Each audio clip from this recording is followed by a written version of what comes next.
Hey guys, so I'm down in this area again, and in my last video I upgraded to these drawers, these plastic drawers, which hold a lot more stuff, and they've been working out really nicely.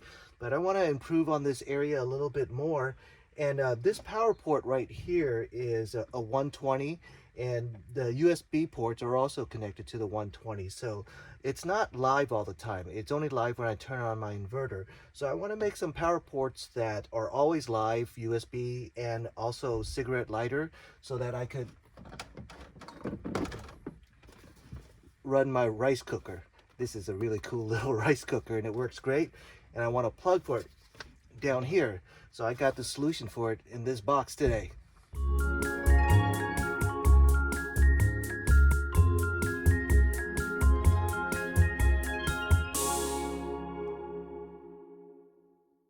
All right, so let's take a look at what I got in here. All right, and it is these power ports, and these power ports have USB, and it's got the cigarette lighter type thing. And this is the same brand that I got for my foldable solar panels, this Cori brand. So I'm gonna try this power port down here and install it right around over here, so I could have live USB ports all the time. So if I want to recharge my phone or something like that, and I could have a live port where I could plug in my rice cooker, in addition to other things, of course. So I'm going to install it right down there. All right, so this port looks like this, and it's got a plate, and these terminals come off like that. So the nice thing is that you could just take those things off, and you got your template right here. So I'm going to use this as a template. I'm going to draw my circles and then drill my holes.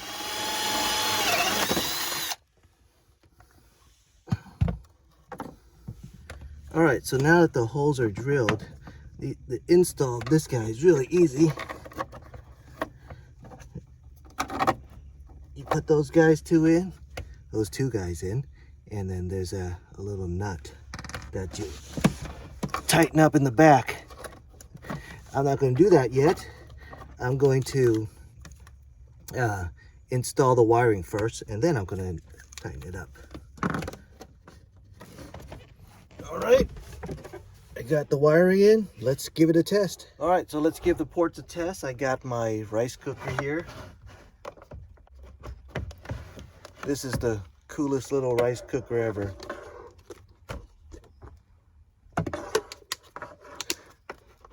But it runs on a cigarette port like this, so we're gonna try it out. We're gonna open these guys up.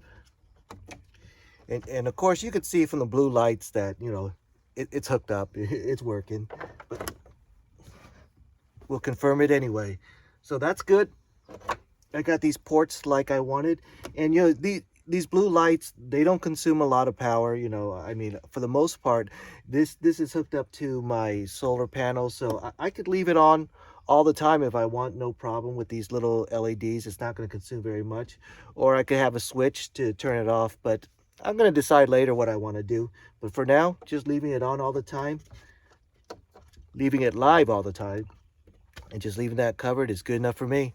So next up, there's another thing I want to do while I'm down here. All right, first, this little USB light plug thing, and my friend said this actually works pretty well for ambient light inside his camper van.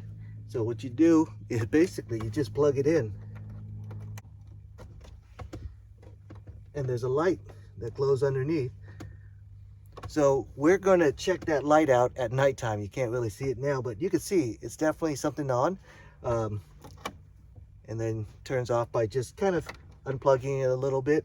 But anyways, we're going to come back to check that out at nighttime to see if that light is actually bright enough to be useful. And the second thing I want to do, okay, so what I have here is just a really cheap Android pad. And what I want to do with this Android pad is I want to use this to create some ambience light, and I'll show you what I have in mind. So this pad is just an Android pad, and I think it was on sale for like $20 or something like that, something really cheap. It's certainly not a high-end device. So what I want to do is to create some ambience light with this fireplace. So I'm gonna mount this guy, something like that, and then we're gonna test it out at nighttime to see if it's a good ambience light and, you know, maybe a mental warming of my fireplace. So let's check that out in addition to the other light. And of course, it is a normal tablet too. You could browse the internet and watch YouTube on it also. All right, I decided to put the switch in after all. I wanted to put a switch right here just to make it nice and easy, in case I wanted the lights off and it bothered me or something like that. So we'll come back at night and test things out.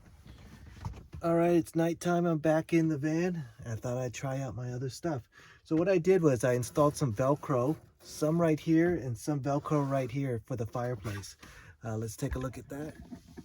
You can see I have the Velcro right here, and I put on some Velcro on this microwave.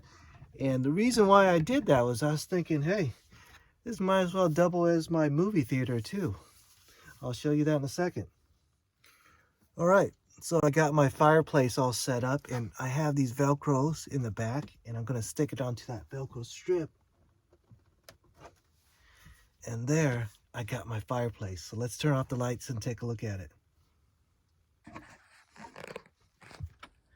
So there's my fireplace. I think it's pretty cool. I think the ambient light is pretty cool. So let's turn on my little switch that I told you guys about earlier.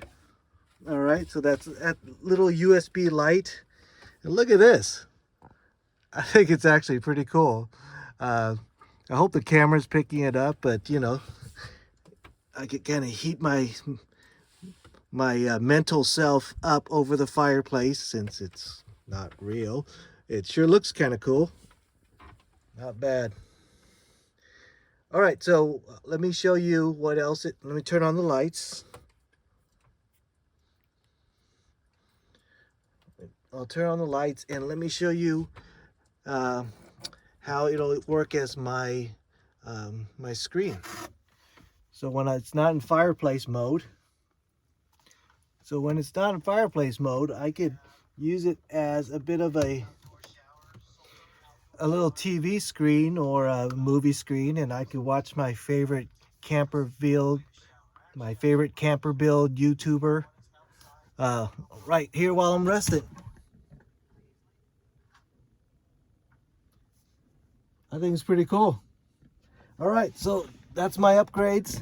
You see my little light, my light, my power panel, USB with the cigarette lighter, and my fireplace / movie screen / tablet.